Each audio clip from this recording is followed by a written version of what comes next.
एक गांव में एक केसवाली और दोन केसवाली नाम की दो बहनें अपने अम्मा और बाबा के साथ रहती थीं।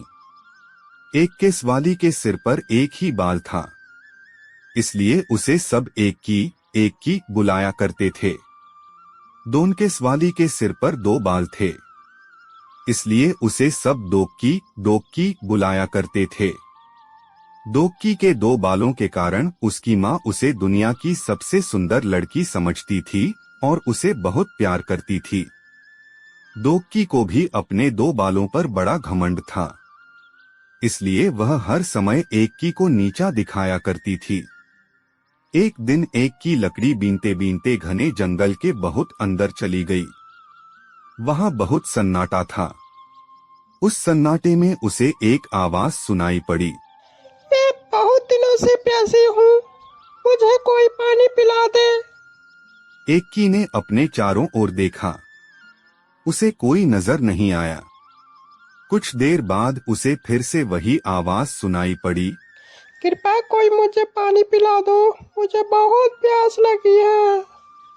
ध्यान से देखने पर एक की को समझ आया कि पानी मांगने वाली और कोई नहीं बल्कि एक मुरझाई हुई मेहंदी की झाड़ी है। पास ही एक झरना बह रहा था। एक की वहां से वह चुल्लू में पानी भरकर लाई और मेहंदी की झाड़ी में डाल दिया।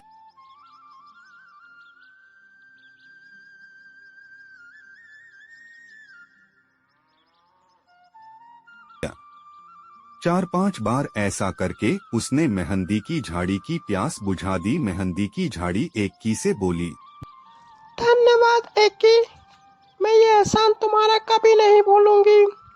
मैं तुम्हारे लिए कुछ न कुछ करूंगी जरूर। एक की आगे बढ़ गई। कुछ दूर जाने पर उसे फिर से एक आवाज सुनाई पड़ी, मुझे जोरों की भूख लगी है, मुझे कोई कुछ खिला के मेरी भूख मिटा दे। एक की ने आसपास नजर दौड़ाई तो उसे एक पेड़ से बंधी दुबली तली भैंस दिखाई पड़ी। एक की ने घासफूस इकट्ठी की और भैंस को खिलाकर उसकी भूख मिटा दी, साथ ही उसकी रस्सी खोलकर उसे आजाद कर दिया।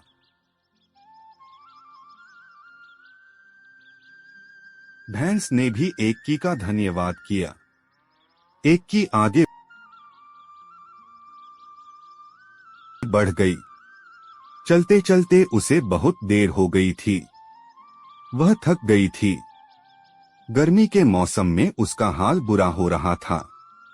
तभी उसे एक झोपड़ी दिखाई पड़ी। एक की झोपड़ी के पास गई और दरवाजा खटखटाने लगी। एक बूढ़ी अम्मा ने दरवाजा खोला।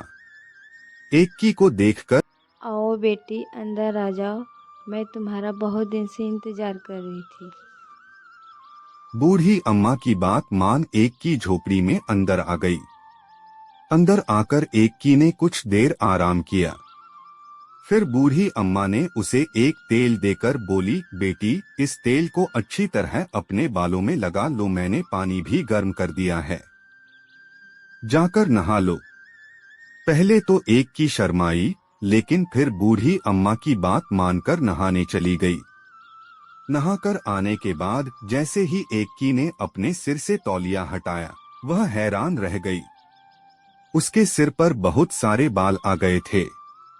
अपने बालों को देख वह बहुत खुश हुई। फिर उसने बूढ़ी अम्मा का बहुत धन्यवाद किया।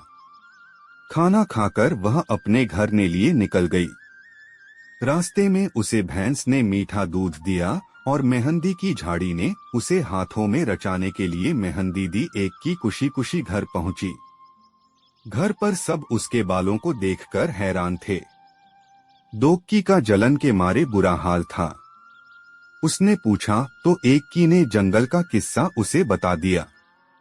बिना देर किए दोक्की जंगल की ओर भागी। वह जल्दी से बूढ़ी अम्मा की झोपड़ी पहुंच जाना चाहती थी। वह इतनी तेज भाग रही थी कि उसने न मेहंदी की प्यासी झाड़ी की पुकार पर ध्यान दिया, न ही भूखी भैंस की पुकार सुनी। झोपड़ी पहुंचकर वह जोर जोर से दरवाजा पीटने लगी। जब बूढ़ी अम्मा ने दरवाजा खोला तो वह बोली, चल जल्दी कर, मेरे लिए नहाने के लिए पानी गर्म कर, मुझे जल्दी जल्दी नहाना है। चल जल्दी चल। जाओ, पानी तैयार है, जाकर नहा लो। बिना देर किए दोक्की नहाने चली गई। लेकिन नहाकर आने के बाद जैसे ही उसने अपन सिर से तौलिया हटाया, वह चीख पड़ी। उसके सिर के 2 बाल भी झड़ चुके थे। वह जोर जोर से रोने लगी और रोते रोते ही घर की ओर चल पड़ी। रास्ते में जब उसका सामना गाय से हुआ तो भैंस ने उसे सींग मार दी और जब वह मेहंदी की झाड़ी के पास से गुजरी तो उसने अपने कांटे उसे गड़ा दिए। दोक्की को अपने बुरे व्यवहार का सबक मिल चुका था। उसके बाद से उसका व्यवहार बदल गया। वह एक्की के साथ प्रेम पूर्वक रहने लगी।